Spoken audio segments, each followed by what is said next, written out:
Welcome back, everybody. Happy Wednesday. Hope you're all doing fantastic, having a good time, having a good week. We are back with a similar setup to last week, where we have our 57s overheads and we have a pair of 57s on the rooms. I know, not typical, not your normal thing, but kind of cool nonetheless. And guess maybe that's all you have is some extra dynamic mics or 57s laying around. So we're going to cover that. Also, get a lot of questions about cheap mics of different sorts and different kinds, and can you get a good drum sound, or hey, I don't have the money to go buy some of the mics you're using, I've got this. And so we decided today, let's find out if we can get a cool drum sound with some cheap mics. And believe me, a few of these mics we're using today are super cheap. The kick and the toms and the snare drum are some JTS TX6 on the toms and snare, and I'm not sure what the kick drum is. We got a photo, we'll look at it in a second. But this is a mic pack that Hao got, I don't know, a while back in Taiwan, right? Like $300 for the whole thing. We're not using the overheads, but they're just, you know, they kind of look like Shure PGs actually. And the kick drum looks very much like a Beta 52. Very much not Shure's, but you know, you just heard it a little bit. They're not horrible. And then 57s, we all tend to have a few of those laying around. So I figured we'd throw those up. Plus, you know, I have used 57s on overheads before when you want something a little gritty. You know, you don't want the super top and the super bottom. You want to kind of get something a little more rough around the edges. They do make cool overheads. Now, the room mics, I've seen people do that before. I think Simon Phillips even, he may still have, but I know for a while he had a pair of SM7Bs set up at the back of his room pointing out very much in the same configuration we have these 57s now. And then he ran them through an SPL Transient Designer. We will do a little compression on those today just to see what happens. But the goal is, let's see what these mics sound like, and then maybe a little EQ here and there kind of to help open things up. And let's just see if we can actually get a good sound with, I mean, we got 8 mics on the kit, but it can't be more than, you know, you can find 57s, what, 60, 70 bucks on Craigslist? You know, this pack, we got about $150 worth of mics here, so we don't have a lot. I mean, maybe 300 bucks worth of stuff here, 350, something like that. And that's about it. Kit is the Gretsch Renown with the Ludwig 6.5 by 14 raw copper snare. And that's all we got going. So Hal, why don't we get to this thing, man? Let's rock out the overheads for a second. Just play around for me. Have a little fun.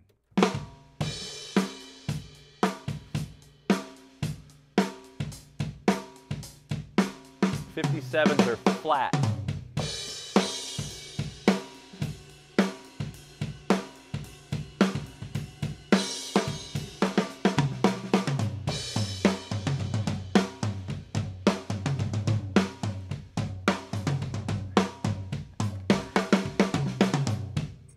Kind of sounds like what you expect from a 57, not a huge bottom, definitely not an open top end, but there's something kind of gritty and cool about it. Same thing, let's rock. You know what, give me just a 2 and 4 groove. I'm gonna pull in the kicks and the hat, or the snare. So here's the kick. Not horrible for a cheap mic. All right, hold on a second, Hal. Do you have that photo of the kick drum? So you guys can see what we're using. So it kind of looks like a Beta 52, you know, nothing special, just some. Where did you get these?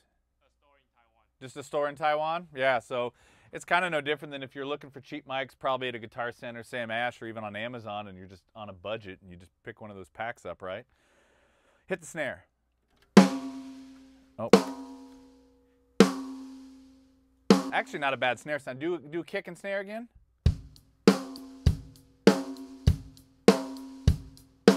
Not horrible bleed on the snare either. Now here's what the, hold on a sec. This is what, they're kind of almost like clip-on mics in a way.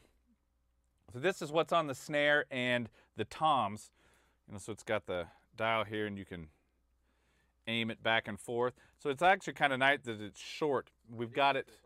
Huh? It is clip-on one, but we just took out the piece off. Oh, did you really? That's awesome. So they turned a clip-on mic into one that goes on a stand. It had both. Oh, it had both? Oh, that's cool. That's actually not a bad idea, really. But it also makes for placement kind of easy. If you got your hi-hat, it's easy to get it up and have the hi-hat behind it, so that kind of helps with the bleed quite a bit. Now the kick, hit the kick again. It's got low end and stuff, but it's nothing to write home about. Keep hitting it. What if I add a little 5K? Off.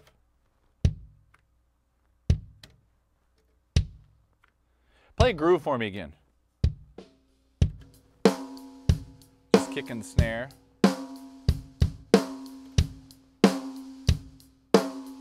All right, cool. So the information is there. It has some of that. Inherently in the microphone, it's not really giving that like the MXL, the A55, you know, Audix D6, those are going to give you that definite click. This, you'd have to kind of dial it in. Let's hear kick, snare, and overheads. Play for me. No EQ.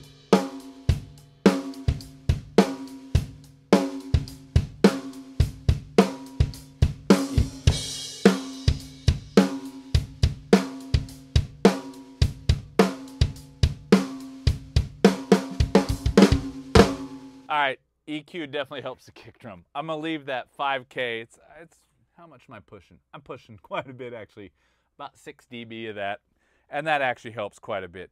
So let's do. Give me just go back and forth on the toms.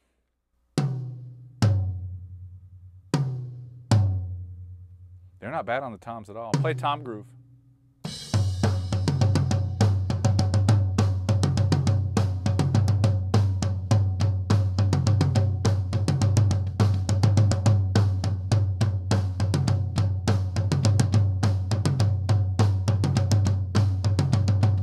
Cool. Actually, hit the crashes for me. This is the tom mics are soloed up right now. I go crash, crash, tom, tom.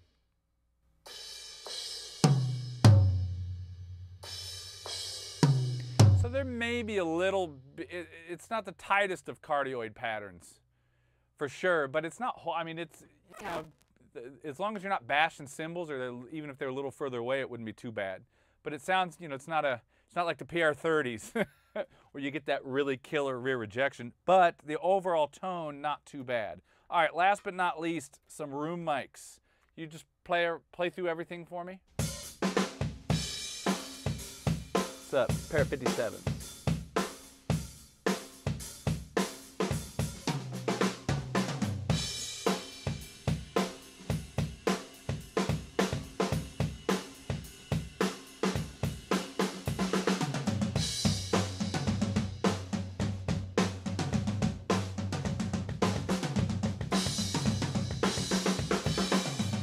All right, now just play me a groove.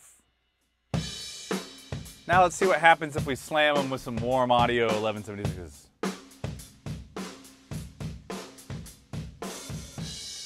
Crunchy.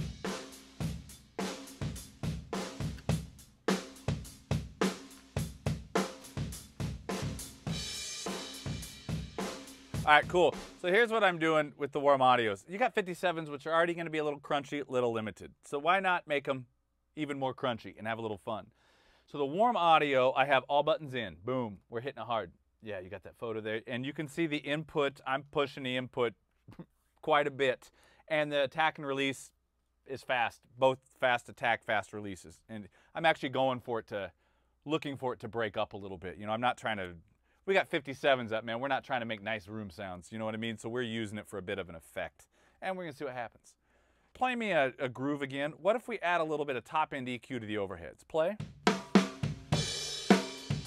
So 57's nothing. Now I'm going to push a little 10K and a shelf around 12. It's not a pretty sound.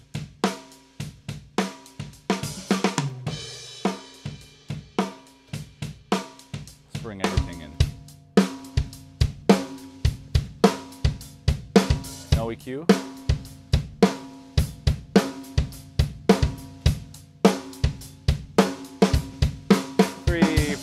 Boom.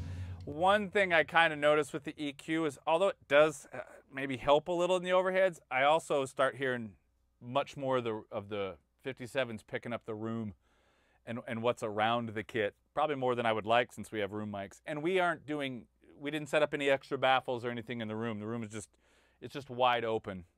Fingers 101, definitely the high-end boost on the 57s makes it a lot harsher. And in some ways, think about this. What if you're, I mean, if you're going for like hi-fi pop thing, so the wrong setup here.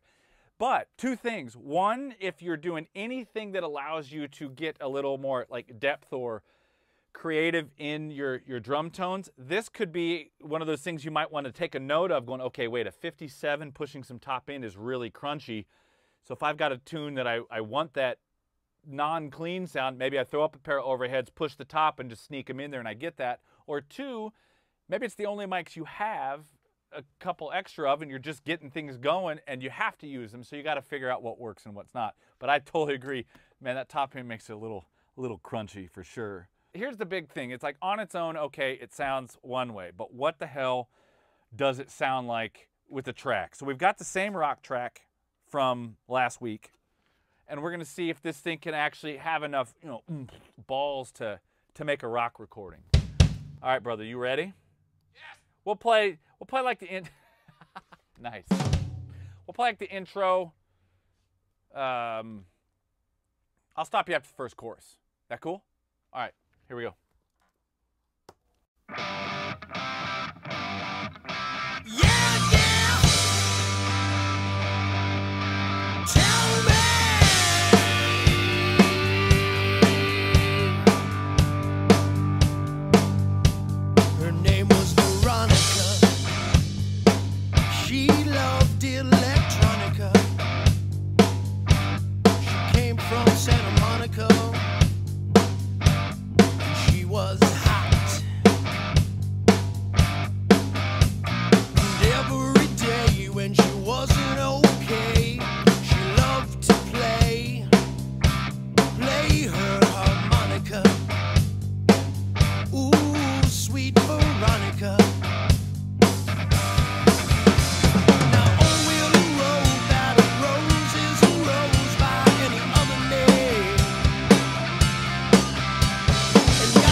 So here's my opinion on this, and why Hal was playing, Ernesto and I were just talking about this. If you had to give me the choice of this mic setup, something like, you know, this, exactly like this or cheap, or using some sample library to replace everything, I'll take this all day long, because it's actually workable. I'll bet we could add a little parallel compression on, especially the kick and the snare, and roll it up underneath, and we could get some really manageable, if not really good tones with this, and still have that life, that character of real drums over a sample library.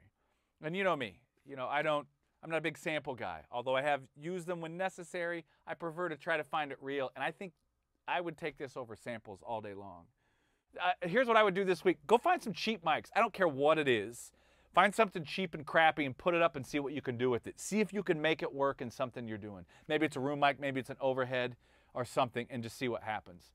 And then report back. We'll have a powwow. We need to have a powwow sometime soon. So, all right, Hal, thank you. Tao, thank you. Ernesto, thank you. And thank all of you guys. We will see you next week. Y'all rule. Tschüss.